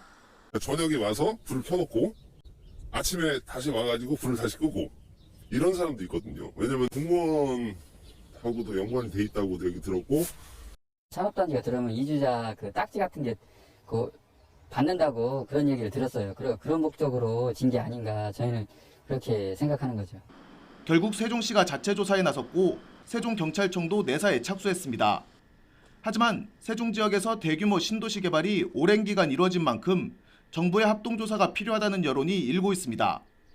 문제의 핵심에 있는 LH가 지금 개발의 중심에 있는 데가 지금 세종시잖아요. 그렇기 때문에 세종시는 반드시 이 전수조사에 포함되어야 한다고 그렇게 이제 요구를 하고 있는 거죠. 지난해 세종시 땅값이 10% 넘게 올라 전국 평균 로또인 가운데 최근 여당 소속 세종시 의원들이 개발 정보를 이용해 부동산 투기를 했다는 의혹까지 제기된 상태입니다. YTN 이상곤입니다. LH 직원들의 3기 신도시 투기 의혹을 조사하는 정부 합동조사단이 오늘 오후 2시 반 국토교통부와 LH 직원에 대한 1차 조사 결과를 발표합니다. 현재 조사단이 토지 실소유주와 부동산 거래 시스템, 토지 대장 등을 비교해서 투기 의심 사례를 가리고 있으며 대면 조사 결과 투기 의혹이 짙은 직원에 대해서는 경찰에 수사를 의뢰할 계획입니다. LH 투기 의혹과 관련해 여러 차례 서면 지시를 내렸던 문재인 대통령이 직접 입장을 밝혔습니다. 민주당 원내대표단과 만난 자리에서 문 대통령은 LH 직원들의 투기 의혹은 공정과 신뢰를 바닥으로 무너뜨리는 용납할 수 없는 일이라고 말했습니다. 직접 들어보겠습니다. 지금 LH공사 직원들의 토지 투기 문제로 국민들의 분노가 매우 큽니다. 개발을 담당하는 공공기관 직원이나 공직자가 관련 정보를 부당하게 이용하여 부동산 투기를 한다는 것은 우리 사회의 공정과 신뢰를 바닥에서 무너뜨리는 용납할 수 없는 비리행위입니다. 부동산 거래의 투명성을 획기적으로 높이기 위한 제도 마련에 국회에서도 각별한 관심을 가져주기 바랍니다. 더 나아가 공직자가 아예 오이밭에서 신발을 만지지 않도록 이해 충돌을 방지하는 제도까지도 공감대를 넓혀주기 바랍니다.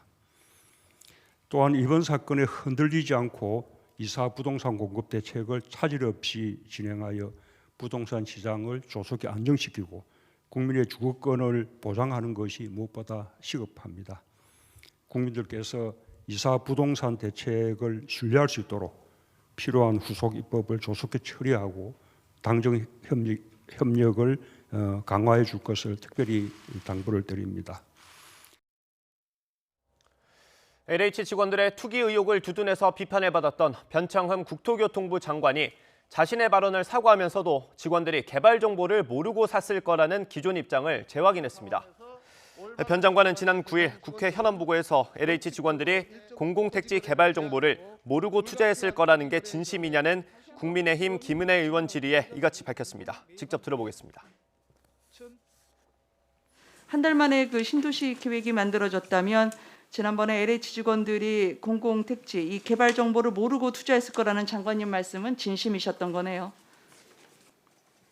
제가 아는 경험으로는 그렇습니다.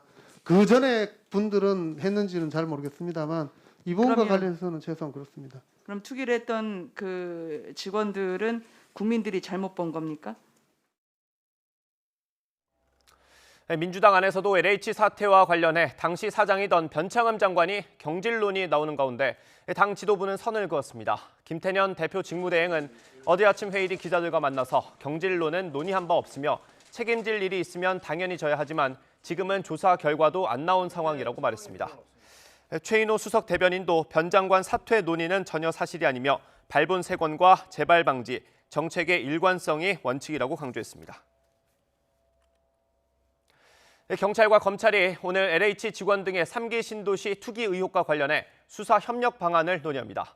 최승열 경찰청 국가수사본부 수사국장과 이종군 대검찰청 형사부장은 오늘 오전 정부 서울청사에서 수사기관 실무협의회를 갖습니다. 이번 협의회는 앞서 정세균 국무총리 주재로 열린 관계기관회의 후속협의회 성격으로 수사 성과를 내기 위한 경찰과 검찰 사이 유기적 협력 방안이 다뤄질 걸로 보입니다. 이번 3기 신도시 투기 의혹은 검경 수사권 조정이 이뤄진 뒤 불거져서 현재 경찰이 수사를 총괄하고 있습니다. LH 투기 의혹이 제기된 지 일주일 만에 이뤄진 압수수색을 두고 늑장 수사 논란이 불거졌습니다. 하지만 경찰은 수사가 늦어진 게 아니라 압수수색 영장 발부에만 사흘이 걸렸기 때문이라고 항변하고 있습니다. 김우중 기자의 보도입니다. 현행 고기자윤리법상 이해충돌 방지 의무 위반일 뿐만 아니라 부패방지법상 업무상 비밀 이용 금지 의무 위반 행위로 평가됩니다. 지난 2일 민변과 참여연대의 폭로로 드러나게 된 LH 직원들의 땅 투기 의혹. 당일 다른 단체의 고발장이 접수되고 바로 조사에 들어간 경기 남부경찰청은 사안의 심각성을 고려해 사흘 만에 부동산 투기 사범 특별수사단을 편성했습니다. 그로부터 나흘이 지난 9일 LH 본사와 수도권 사업본부 등을 대상으로 압수수색이 이루어졌습니다. 추가로 혐의 입증할 만한 자료 나왔나요? 앞으로 수사가 어떻게 진행됩니까? 기자회견 뒤 일주일 만에 이루어진 압수수색을 두고 늑장 수사 아니냐는 지적이 나왔습니다. LH 직원들이 자료를 삭제하고도 남았을 시간이라는 겁니다. 발표를 하고 즉각적으로 이런 압수수색을 안 했다는 부분에 대해서는 조금 아쉬운 부분이 있는 것 같습니다. 네. 그러나 경찰은 강하게 반박했습니다. 의혹 제기 사흘 만에 압수수색 영장을 신청한 뒤 수사관들이 대기하고 있었는데 사흘이 지나서야 법원이 영장을 발부했다는 겁니다. 4일날 민병 관련자 조사하고 만들어서 5일날 아침에 영장이 간 거니까요. 자초지종을 살펴봤습니다. 주말을 앞둔 금요일 경찰로부터 압수수색 영장을 넘겨받은 수원지검 안산지청은 당일 저녁 7시쯤 법원에 청구한 것으로 확인됐습니다. 영장 전담 판사는 이미 퇴근한 상태. 그대로 주말과 휴일이 흘러간 겁니다. 검찰이 영장을 청구하면서 사안의 중대성과 시급성을 법원에 알렸다면 전담 판사가 주말이라도 심사했을 텐데 별다른 요청은 없었던 것으로 전해졌습니다. 긴급한 사건의 경우 검찰에서 중요성을 표기하여 법원에 전달을 하는데 이번 건의 경우엔 그러한 점이 없었기 때문에 영장 발부가 늦은 것으로 보입니다. 검찰은 이에 대해 답변하지 않겠다고 밝혔습니다. 수사 대상이 광범위해 검찰과 경찰의 유기적인 수사가 중요한 상황에서 초반부터 드러나게 된 엇박자. 검경 협력이 제대로 이루어질 수 있을지에 대한 우려가 커지고 있습니다. YTN 김우준입니다.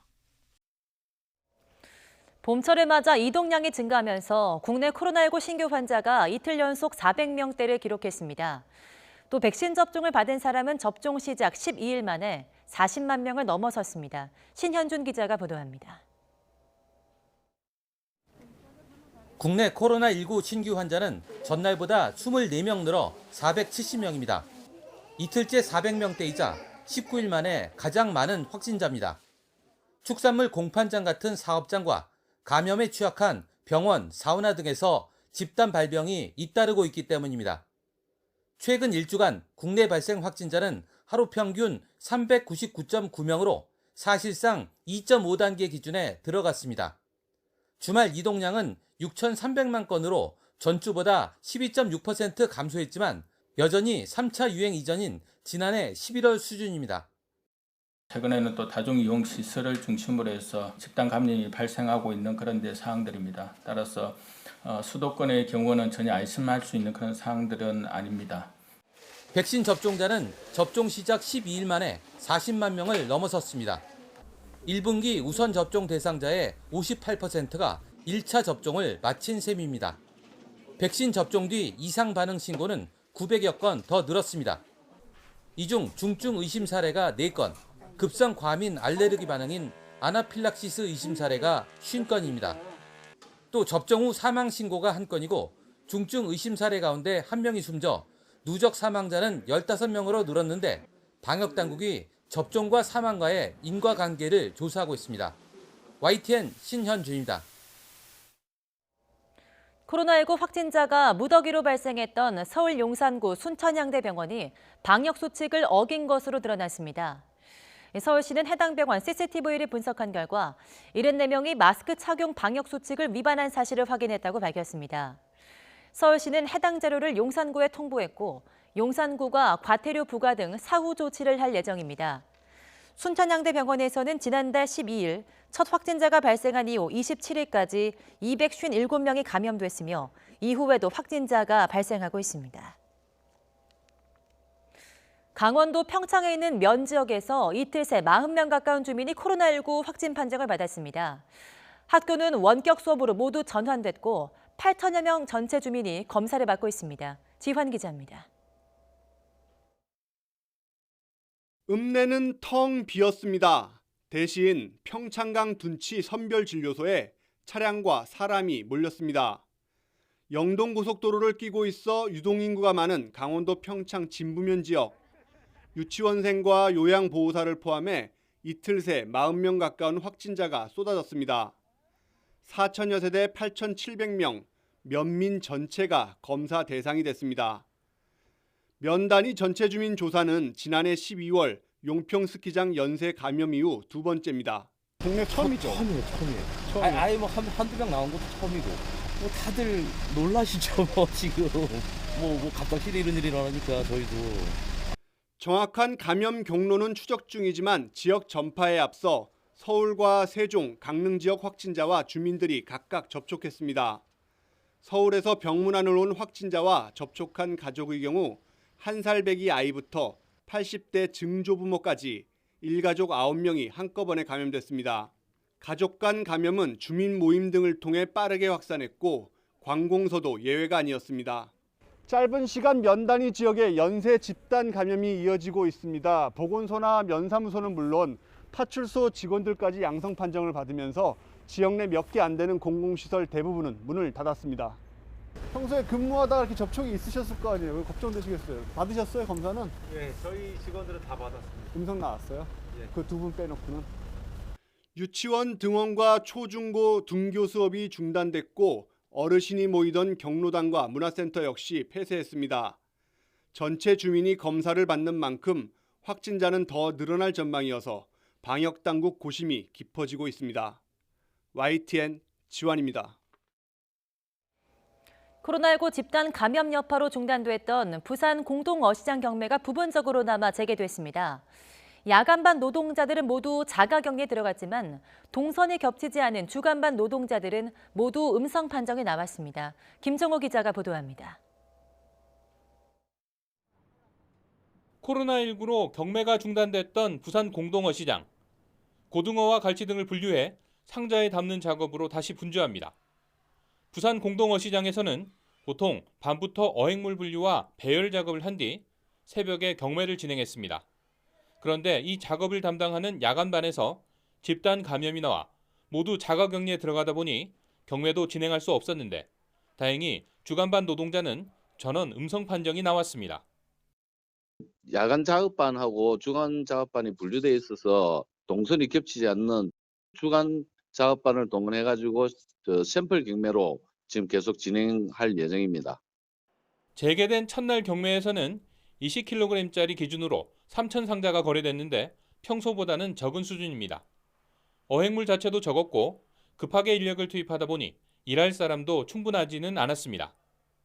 부산 공동어시장에서는 지금까지 종사자 10명과 접촉자 5명이 확진 판정을 받았습니다. 종사자 1,500여 명 가운데 3분의 1 정도는 아직 진단검사를 받지 않았습니다.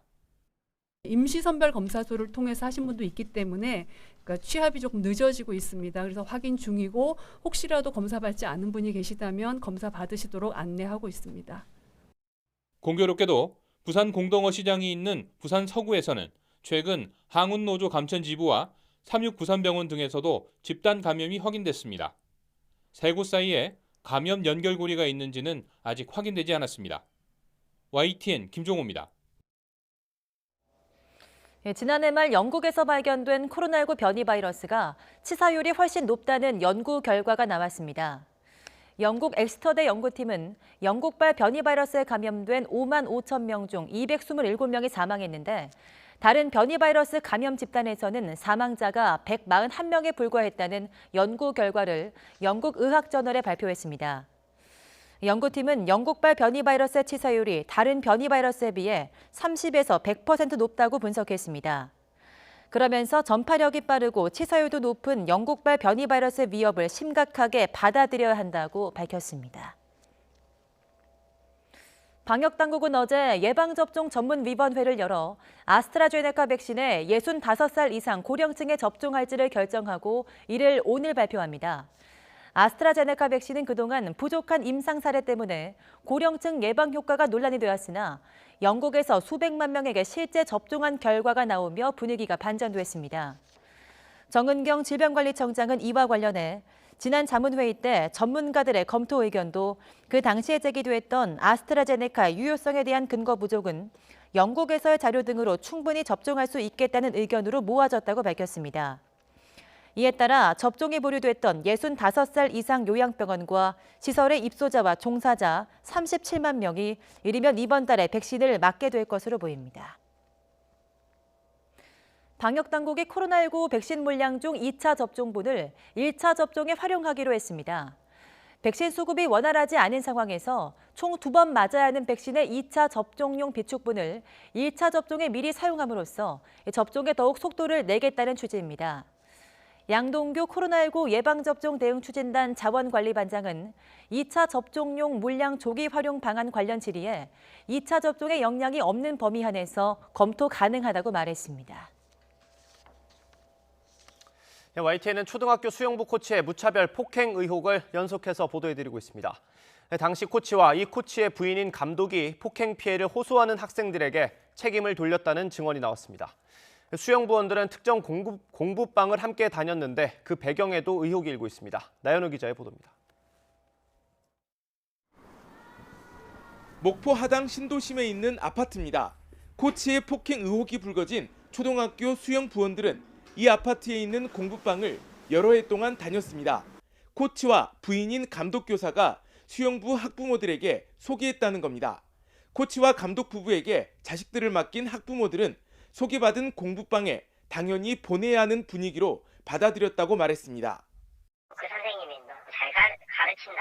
학부모들이 믿을 사람이 누가 있겠습니까? 사실 뭐 감독님이나 이렇게 코치님이 얘기하면 아 그런가 보구나.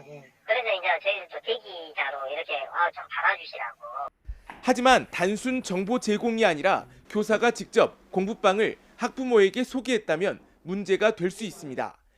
교육당국은 청탁금지법 위반이나 공무원으로서 성실과 품위 유지 의무 위반에 해당할 수 있다고 보고 있습니다.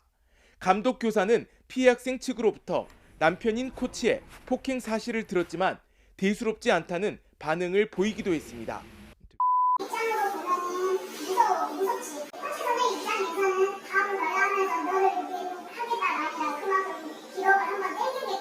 이후에도 코치의 폭행은 계속됐고 결국 5개월 뒤에야 학교 내 폭력 문제가 공론화했습니다. 이 과정에서 입막음 시도가 있었다고 학생들은 주장하고 있습니다. 코치랑 감독이 부부였는데 계속 입막음도 시켰고요. 말을 못하게 부모님께. 수영 못하는 꼭 이렇게 부모님한테 말해서 이렇게 일을 만든다고 하면서. 목포에서 철부도선을 타고 100길로 두어 시간, 또 차로 20분을 가야 나오는 초등학교.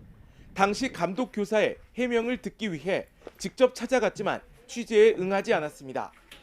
당시 수영부 감독이 교편을 잡고 있는 학교입니다. 남편인 수영 코치의 폭행을 비롯한 여러 의혹이 있지만 당시 감독은 아무런 해명도 내놓지 않고 있습니다. 당시 감독 교사는 대신 교감을 통해 자신의 의견이 제대로 반영되지 않을 것 같다면서 반론권 요청을 하지 않겠다는 뜻을 전해왔습니다. YTN 나연호입니다. 지난달 YTN이 단독 보도한 퀵서비스 마약 배달 사건과 관련해 20대 피의자 2명이 붙잡혀 경찰에 구속됐습니다. 피의자들은 지난달 16일 마약을 화장품으로 속여서 고속철도와 퀵서비스를 이용해 거래하려다가 이를 수상하게 여긴 배달기사의 신고로 범행이 드러났습니다. 압수된 마약은 10g 정도며 동물 마취제 등에 쓰이는 케타민으로 확인됐습니다. 경찰을 피해 도주하던 음주운전 차량이 시민이 막아선 차에 막혀서 현장에서 체포됐습니다. 시민의 용기 덕분에 더 큰 피해를 막을 수 있었습니다. 차상은 기자입니다. 출근 시간 대로 한가운데 승합차 한 대가 멈춰 있습니다. 경찰관들이 이상한 낌새를 느끼며 차 안쪽을 살펴보는 사이 승합차는 갑자기 달아나기 시작합니다. 창문을 두드리는 경찰관을 무시하고 달리기 시작하는 승합차. 바로 그때 갑자기 나타난 카니발 차량이 승합차를 막아서고 추돌 끝에 멈춰섭니다. 경찰을 피해 도망치는 차를 목격한 시민이 도주로를 막아버린 겁니다. 지지에도 불구하고 불응하고 이제 도주를 하는 게 보여서 저도 이제 뭐 도주 차량이라는 게 직감을 하고 차를 막아서게 된 거죠. 경찰에 붙잡힌 승합차 운전자는 면허 취소 수준의 만취 상태로 신호대기 중에 잠든 것으로 드러났습니다. 시민 A씨가 막아서지 않았다면 도주하는 과정에서 자칫 대형 사고로 이어질 뻔했습니다. 아침에 러시아오 시간이었는데요. 그 차가 교차를 지나갔습니다. 아마 대하는 차가 받치거나 그 사고가 크게 났었죠. 네. 음주 차량을 막느라 차는 파손됐지만 더 큰 사고를 막아 다행이라고 A씨는 말합니다. 만약에 저 차가 음주 운전으로 도주를 했을 경우에 2차, 3차에 큰 인명피해가 발생할 수도 있겠다라는 생각이 제일 많이 들어서 저도 이제 과감하게 이제 핸들을 꺾었던 것 같아요. 경찰은 음주운전자를 막은 A씨에게 감사장과 신고 포상금을 지급하기로 했습니다. YTN 차상입니다. 윤석열 전 검찰총장 후임 인선을 위한 검찰총장 후보추천위원회가 이르면 오늘 구성될 거라고 박범계 법무부 장관이 말했습니다. 검찰총장 후보추천위원회는 3명 이상 후보를 골라 법무부 장관에게 추천하고 장관은 추천을 존중해서 총장 후보자를 대통령에게 제청합니다. 1980년대 대표적인 인권 침해 사례로 꼽히는 형제복지원 사건에 대한 대법원의 비상상고심 결과가 오늘 나옵니다. 불황자를 선도한다는 명목으로 세워진 형제복지원에서는 지난 1975년부터 12년 동안 매년 3천여 명이 갇혀 강제로 노역했고 구타와 학대, 성폭행 등이 자행됐습니다. 하지만 원장 고 박인근 씨는 지난 1989년 재판에서 무죄를 선고받았는데 과거 사위는 지난 2018년 형제복지원장에 대한 무죄 판결은 잘못됐다며 비상상고를 권고했습니다. 비상상고심에서 과거 판결에 문제가 있었다고 인정돼도 무죄 효력 자체가 바뀌진 않지만 형제복지원 피해자들은 명예를 회복하는 동시에 국가 등을 상대로 손해배상을 청구할 수 있게 됩니다. 네, 한미양국은 올해 우리나라의 방위비 분담금을 기존보다 13.9% 인상된 1조 1,833억 원으로 합의했습니다. 정은보 외교부 한미 방위비 분담 협상 대사는 지난 5일부터 미국 워싱턴에서 열린 협상에서 이같이 타결했다고 밝혔습니다. 이번 방위비 분담 협정은 지난해부터 오는 2025년까지 6년간 유효하며 지난해 분담금은 재작년과 같은 1조 389억 원입니다. 올해 인상률 13.9%는 지난해 국방비 증가율 7.4%에 주한미군 한국인 노동자 인건비 증액분 6.5%를 더한 수치로 제도 개선에 따른 예외적인 수치라고 외교부는 설명했습니다. 앞으로 2025년까지 방위비 분담금은 그 전해의 국방비 증가율만큼 인상되며 내년의 경우 5.4% 오릅니다. 국방부는 한미 방위비 분담금 협상 과정에서 트럼프 행정부가 요구했던 전략 무기 구매 요구는 철회됐다고 밝혔습니다.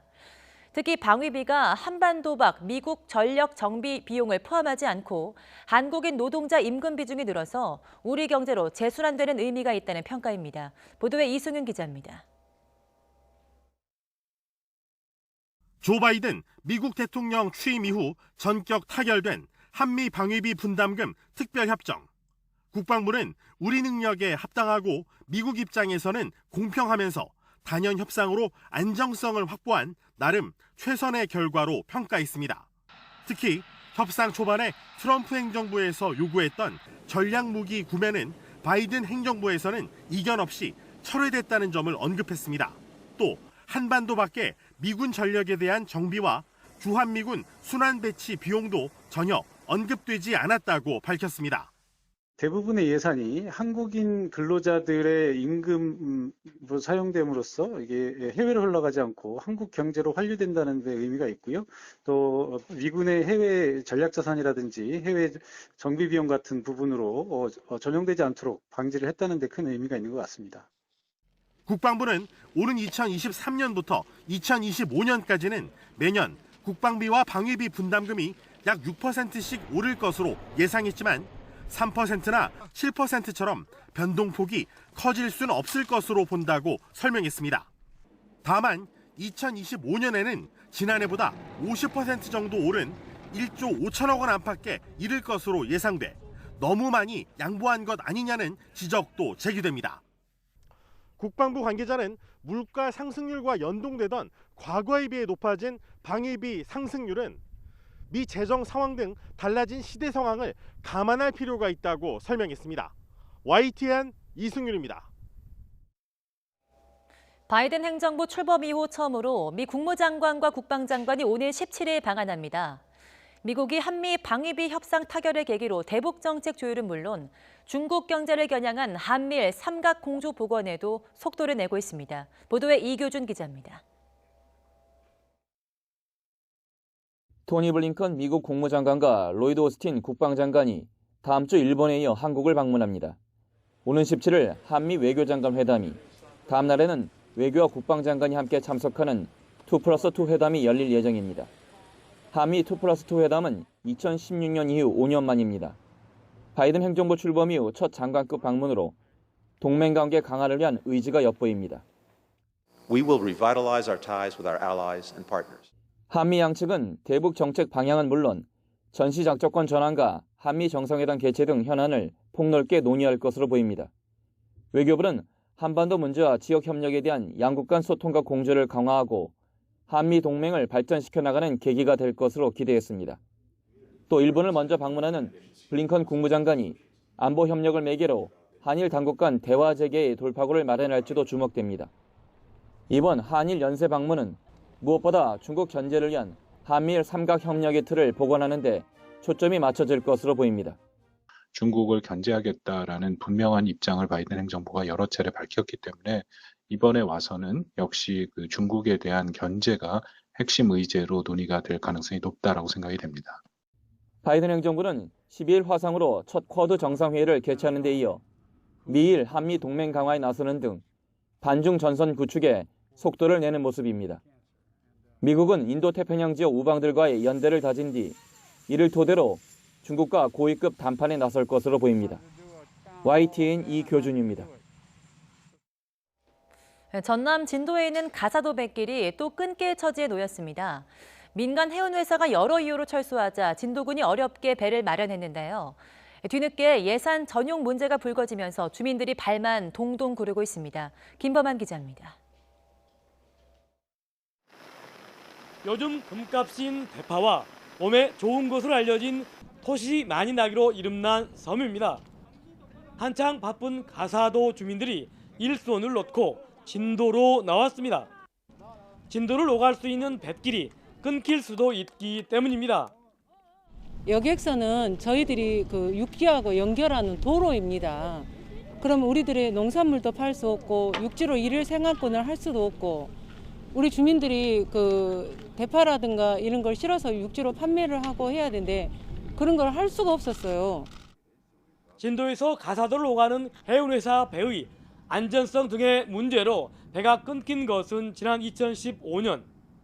진도군은 어쩔 수 없이 섬 주민의 편의를 위해 급수선 예산 40억 원 가운데 27억 원으로 도선을 건조해 3년 만에 다시 뱃길이 열렸습니다. 그 당시에는 우리 그 가사도 그 자도선이 이제 중단된 상태에서 세월호 사고 이후 우리 해상 안전에 대해서 민감한 상황에서 저희 군에서는 불가피한 판단이었다고 판단합니다. 그런데 국토부는 예산을 다른 목적으로 썼다는 감사원 감사 결과에 따라 국고보조금 교부 결정을 일부 취소하겠다고 진도군에 통보했습니다. 이에 대해 국민권익위원회는 가사도 주민들이 고충 민원을 내자 절차 문제는 인정하면서도 국고보조금 일부 취소 결정을 다시 취소하고 환수도 중단하라고 의결했습니다. 권익위의 그런 결정을 가지고 감사원에 한번 확인을 해봤습니다. 근데 감사원에서는 똑같이 답변이 온 거죠. 관련 없이 우리가 환수 조치 등 하는 거에 대해서 전혀 문제 없다. 앞서 권익위원회는 가사도에서 목포 항로는 국가 보조 항로지만 진도 항로는 일반 항로로서 애초 행정안전부가 예산 전용을 승인하지 않은 것 자체가 잘못이라고 판단했습니다. 문재인 정부는 풀뿌리 민주주의 기초지방자치단체를 보호하고 더 확대시키고 이 마당에 행안부와 국토부 잘못된 조사로 인해서 이렇게 급수선을 환수 조치를 하고 있다는 것은 말이 되지 않습니다. 배는 생명이나 다름없다고 호소하는 외딴 섬 주민들. 행정 심판 등의 절차가 남아있긴 하지만 당장 피해는 가사도 주민들에게 돌아갈 것으로 보여 시름이 깊어지고 있습니다. YTN 김범환입니다.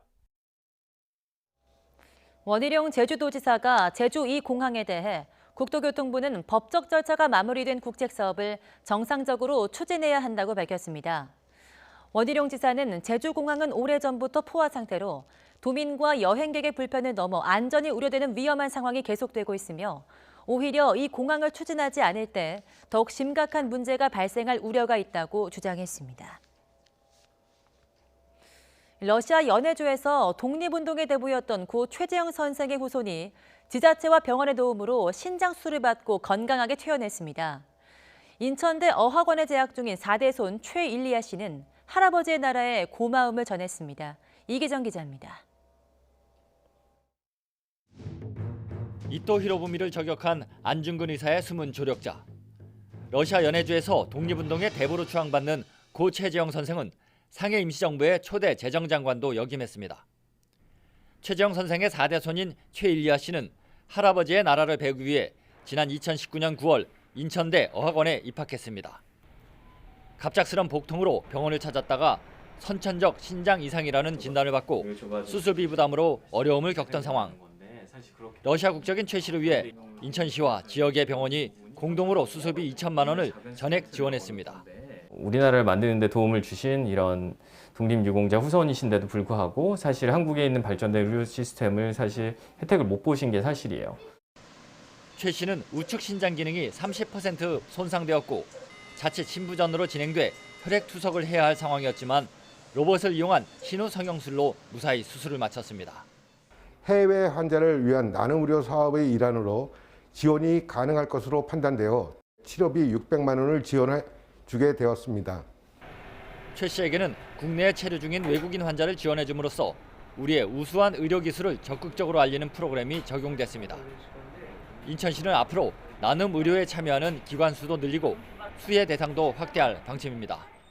모든 도와는 사람 감사합니다. 저는 인천대학교 입학하고 싶어요. 할아버지 나라에서 건강하게 태어난 최 씨는 앞으로 IT와 관련한 공부를 하면서 한러 두 나라의 가교 역할을 맡겠다는 포부를 밝혔습니다. YTN 이기정입니다.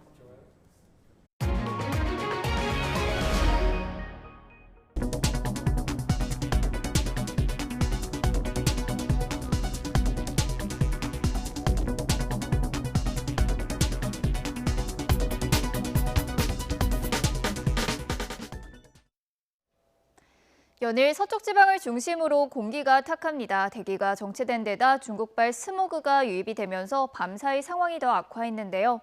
특히 현재 수도권과 충남의 초미세먼지 농도는 매우 나쁨 수준이고 곳곳으로 주의보까지 발효 중인 상황입니다. 이에 따라 수도권에는 올봄 들어 처음으로 미세먼지 비상저감 조치가 내려졌는데요. 배출가스 5등급 차량은 운행이 제한되고요. 미세먼지 배출 사업장은 운영을 단축하거나 조정해야 한다는 점 참고하시기 바랍니다. 아침까지 중부 서해안에는 안개가 짙게 끼겠고 오후부터 하늘이 점차 흐려지면서 밤에는 제주와 전남 지방부터 비가 내리겠습니다. 낮 동안에는 포근하겠고 일교차가 크게 벌어지겠는데요. 오늘 서울의 한낮 기온은 16도, 대전은 17도, 광주는 18도 선까지 크게 오르겠습니다. 내일은 그밖에 남부와 충청까지 비가 확대하겠고 당분간 예년보다는 포근한 날씨가 계속될 전망입니다. 지금까지 날씨 정보였습니다. 오늘 굿모닝 YTN 여기서 마치겠습니다. 네, 이어서 YTN 24가 방송됩니다. 시청해주신 여러분 고맙습니다.